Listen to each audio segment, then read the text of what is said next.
The Mask of the Red Death.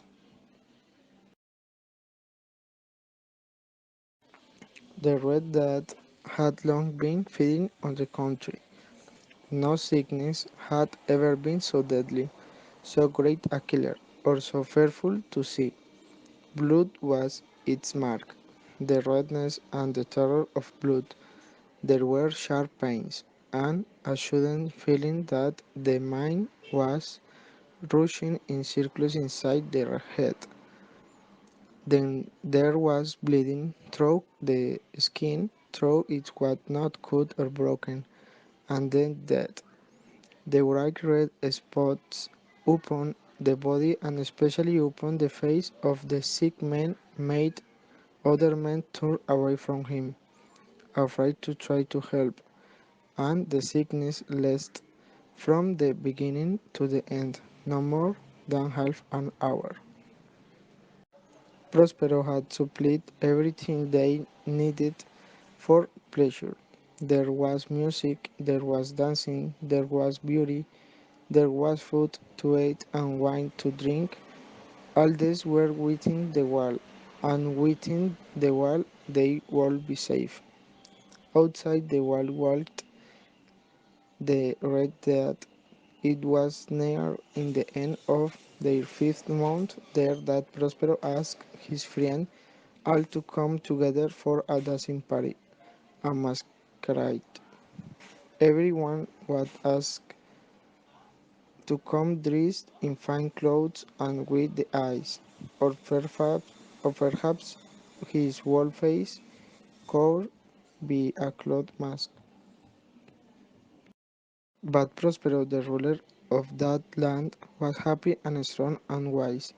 When half the people of his land had died, he called to him 1,000 healthy, happy friends, and with them went far away to live in one of his palaces. This was a large and beautiful stone building he had planned himself. A strong, high wall circled it.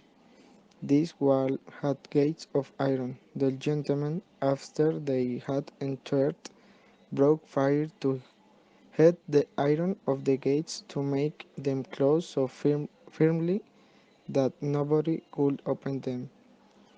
Here they could forget the sickness, the red death. They would leave the outside world to care for itself. It was a scene of great richness, that masquerade. There were 7 rooms in which Prospero's friends danced. In many old places the doors can be opened in such a way that rooms like these 7 be seen at the same time. In this place it was different. Little more than one of them could be seen at one time. There was a turn every 20 or 30 yards. To the right and the left, in the middle of the each wall, was a tall point window. The windows were of colored glass, of the color that was used in each room. The first room had blue cloth hangings on the walls, and blue were its windows. The second room had wall hangings of that blue red, known as purple, and here the windows were purple. The third was green, and so was the glass of the windows. The fourth had hangings and windows of yellow, the fifth of white, the sixth of violet, but the seventh room had hangings on the walls made of a rich soft cloth which was black, black as night, and the floor, too, was covered with the same heavy black cloth. In this room the color of the windows was not the same, it was red, a deep blood color. All the rooms were lighted through the outside windows. The resulting light was strange indeed, as it colored the shapes of the dancers. But the light that fell off on the black wings through the blonde colored glass was the most fearful of them all. It produced so wide a look on the faces of those who entered that there were feet of the dancers who dared to step within those dark walls. In this room stood a great clock of black wood. Gently it marked the seconds as the day passed, and when it was time to mark the hour, the clock spoke with a loud, queer voice, a deep tone, a beautiful house music, but so strange that the music and the dancing stopped and the dancer stood still to listen. And then, after another 60 minutes, after another 3,006 seconds of line time, the clock struck again, and the dancer stopped as before. Nevertheless, it was a happy and beautiful masquerade, and you may be sure that the clothes the dancers chose to wear, their costumes were strange and wonderful. The dancers looked like the forms we might see in troubled dreams, and these dreams danced softly through the rooms, taking the color of the rooms as they moved. It didn't seem that their steps followed the music run from their steps, but into the seventh room the dancer don't go, for the red light through the windows and the blackness of the wall hangings make them afraid, and who enters is more deeply the striking of the great black clock. But the other rooms are crowded, and in them beats oddly the heart of life, and the dance goes on until at the last the clock begins to strike 12. Again the music stopped. Again the dancer stood without moving while the slow striking sound continued. Before the clock was quiet again, many in the crowd saw that in the first room, the blue room, there was a masquerade who had not been seen before. As they talked slowly to each other about him, a feeling of surprise spread through all the dancers, then a feeling of fear and of skin horror in such a group as this. Only a very strange masquerade could have caused such a feeling, even among those who laugh at both life and death. Some matters cannot be looked at. Everyone seemed now deeply to feel that the stranger should not have been allowed to come among them dressed in such clothes. He was that breathing and covered from the head to foot like a dead man, prepared for the grave. The mask which covered his face, or was it really a mask?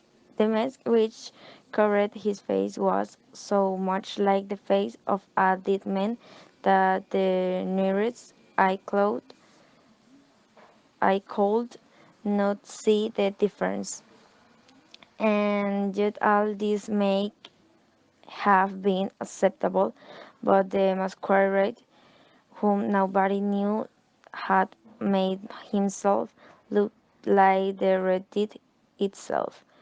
His clothes were spotted with blood, and the mask over his face was covered with the terrible red spots, or perhaps it was indeed his face. When Prospero looked upon this fearful form, he was first filled with terror, and then with anger. Who dares? He cried. Take him, save him. pull off his mask so that we may know who we must hunt at sunrise. Prosper stood in the blue room when he spoke these words. They sounded through the 7 rooms loud and clear. At first, as he spoke, some of the dancers started to rush toward the strange masquerade, but they stopped, afraid, and no one dared to put out a hand to touch him. The stranger started to walk toward the second room. He passed within a few feet of Prospero, who stood still surprised. And while the dancer moved back from the center of the room, the stranger moved quietly without being stopped with a slow and measured step.